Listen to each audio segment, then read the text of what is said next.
Assalamualaikum warahmatullahi wabarakatuh.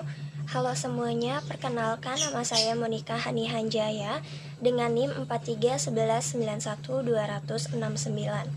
Saya mahasiswi Universitas Mercu Buana, Fakultas Ekonomi dan Bisnis, Program Studi Manajemen. Video ini saya buat untuk melengkapi nilai tugas besar 2 mata kuliah pendidikan agama. Di sini saya akan membahas sumber hukum Islam dan macam-macamnya. Hukum Islam atau syariah adalah sistem kaidah-kaidah yang didasarkan pada wahyu Allah Subhanahu wa Ta'ala dan sunnah Rasul. Hukum Islam mengatur tingkah laku yang mengikat bagi semua pemeluknya. Hukum Islam dipandang sebagai ekspresi perintah Tuhan bagi umat Islam. Dalam penerapannya, hukum Islam merupakan sistem yang menjadi kewajiban bagi semua muslim. Kehadiran hukum Islam bertujuan untuk menyatukan perbedaan, mengingat banyak interpretasi tentang ajaran Islam. Interpretasi yang timbul inilah yang memicu terjadinya perbedaan pendapat, konflik, pemahaman radikal, dan keegoisan masing-masing golongan.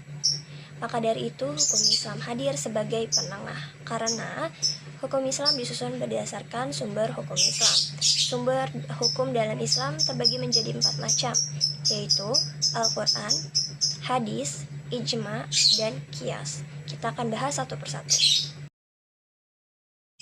Yang pertama adalah Al-Quran. Sumber hukum Islam yang paling dasar adalah Al-Quran.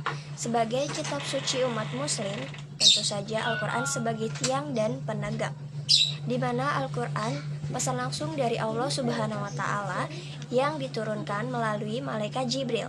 Kemudian Jibril menyampaikan langsung kepada Nabi Muhammad SAW.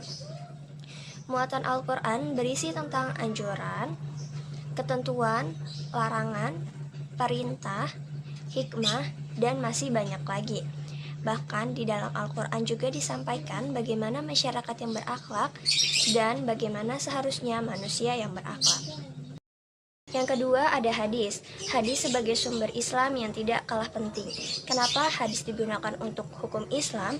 Karena hadis merupakan pesan, nasihat, perilaku atau perkataan Rasulullah SAW, segala sabda, perbuatan, persetujuan, dan ketetapan dari Rasulullah SAW akan dijadikan sebagai ketetapan hukum Islam. Hadis mengandung aturan-aturan yang terperinci dan segala aturan secara umum. Muatan hadis masih penjelasan dari Al-Quran. Perluasan atau makna di dalam masyarakat umum, hadis yang mengalami perluasan makna lebih akrab disebut dengan sunnah. Yang ketiga ada ijma. Ijma dibentuk berdasarkan pada kesepakatan seluruh ulama mujtahid. Ulama yang dimaksud di sini adalah ulama setelah peninggalan Rasulullah SAW. Kesepakatan dari para ulama, ijma tetap dapat dipertanggungjawabkan di masa sahabat, tabi'in dan tabi'ut tabi'in. Kesepakatan para ulama ini dibuat karena penyebaran Islam sudah semakin meluas, tersebar ke segala penjuru.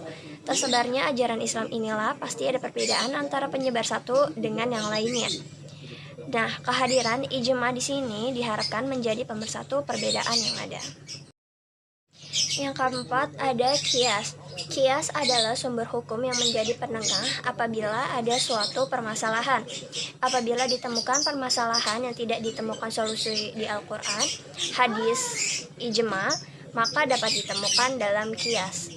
Qiyas adalah menjelaskan sesuatu yang tidak disebutkan dalam 3 hal tadi, Al-Quran, hadis, dan ijma, dengan cara membandingkan atau menganalogikan menggunakan nalar dan logika.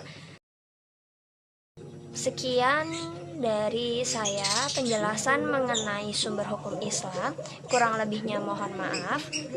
Wassalamualaikum warahmatullahi wabarakatuh.